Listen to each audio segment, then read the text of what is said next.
The feds could be coming for you and maybe me, because that's right. In new reporting from the Intercept, it's been revealed that the federal government might be cracking down on, quote, extremist gamers. I guess that's not people who like games in an extreme way. Joining us now to tell us more about this story is the reporter Ken Klippenstein. Ken, welcome back to Rising. Great to have you. Hey, thanks for having me, guys. So tell us what's going on here. I looked at your story, and it's kind of same old story. Some level of coordination and cooperation between a gaming company and the federal government, in the same way we've seen with social media. Tell us what the concern is and what's happening. Yeah, that's exactly right. The federal government wants to take the arrangement that they've established with these social media platforms, by which agencies like the FBI, the Department of Homeland Security, and other parts of the national security community, dialogue with them, communicate with them about alleged threats, purported threats, and get information from them to help better inform their understanding of the so-called threat landscape. They want to take that and expand it to encompass gaming platforms. So things people say into their headsets, text-based stuff, basically take what they've done with social media and expand that to gaming. And what they've done with social media, is something that has concerned a lot of us, given what we've seen from the Twitter files and other things, that it's not just, monitoring for actual violent extremism or terrorism, but with the social media companies ended up being very ham-fisted suggestions that they, moderate political content relating to elections, COVID, and some other subjects.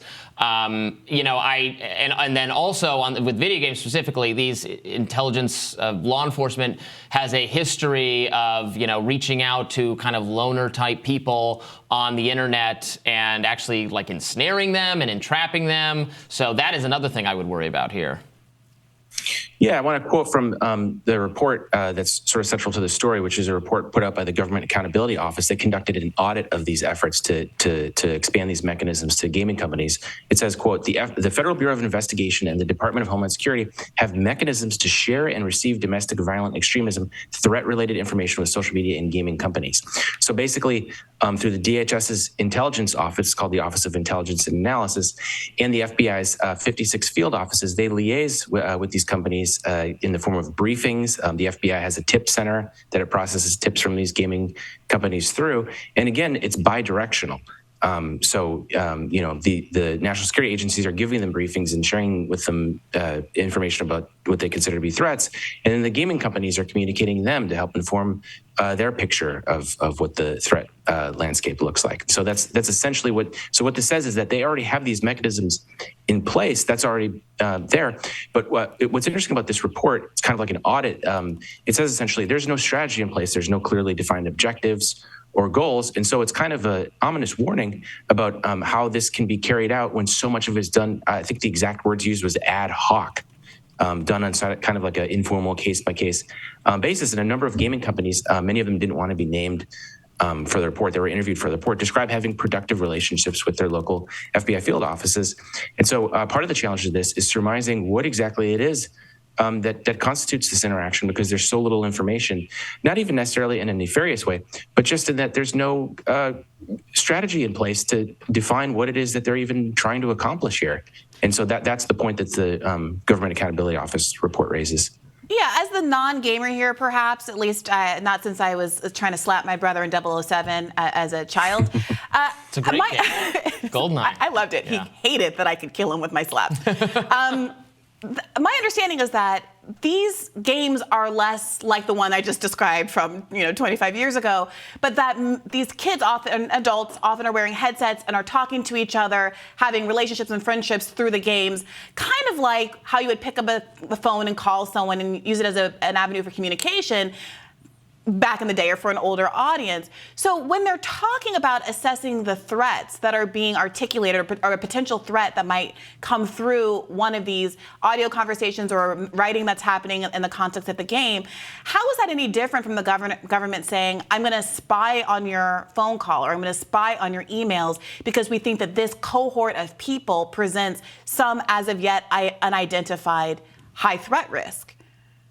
Well, so one crucial difference, and I should note, there has been pressure brought to bear on all kinds of different gaming companies. As I mentioned in the story, Senate Judiciary Chair Dick Durbin sent letters, I think a year or two ago, to, I'm going to list these off, Valve, Activision Blizzard, Epic Games, Riot Games, Roblox, Take-Two Interactive, demanding that they crack down on this so-called, violent extremist content. And so it's really coming at them from all directions. To answer your question, I think one crucial distinction, and this has been mentioned in testimony to Congress before the FBI Director Christopher Wray, they're talking about, how do we get, one senator mentioned, how do we get information from these gaming headsets? How do we have visibility into what's going on there? I think one distinction is kind of the same one they do use with social media, where they say, well, this is publicly available information, it's not private, and so they have a different kind of access. To give you guys a sense of how seriously the intelligence community is taking this, they just put out, I think maybe their first ever assessment on open source intelligence strategy, the intelligence community. You can read that online, but a week ago, it speaks to the massive quantities of information that they are able to process in the form of these social media and other, supposedly public platforms that they're using to inform their analysis and picture of the supposed threat landscape. And so that's really the situation they're in. Video games, violent video games, have kind of been a punching bag for people in both political parties for a long time. There were a lot of casual assertions made that, if there is a rise in violence, it could be attributed to that. Mass shootings can be attributed to that. I know more recent social psychology research shows that that is not the case. And in fact, if anything, people who do have a predilection toward violence can use video games as a healthy outlet. I also know that, while social media is causing a depressive effect, you can see it somewhat in the data for certain categories, particularly young girls. You don't see that as much in terms of anxiety for young men because they're more on video games, which are actually having this social, healthy and positive aspect for young men to actually make friends. Now, of course, the discussions can get heated sometimes, and I do think paying attention particularly to swatting, which is a newer phenomenon and has resulted in harms where they sick SWAT teams on someone else. You get mad at it in a video game, you send them to their house, that kind of thing. So I'm not saying like there's no role for law enforcement to consider real world harms that can result from video games, but focusing on political extremism seems very weird. And what is terrorism, violence being organized over Fortnite players? I don't really think that's happening. Right. Yeah. And the point is made in the Government Accountability Office report that they make a distinction between what's called true threats, which is like an imminent threat of harm, which I don't think anybody disagrees with. Law enforcement should have some kind of a role in responding to, because as you point out, these swattings happen.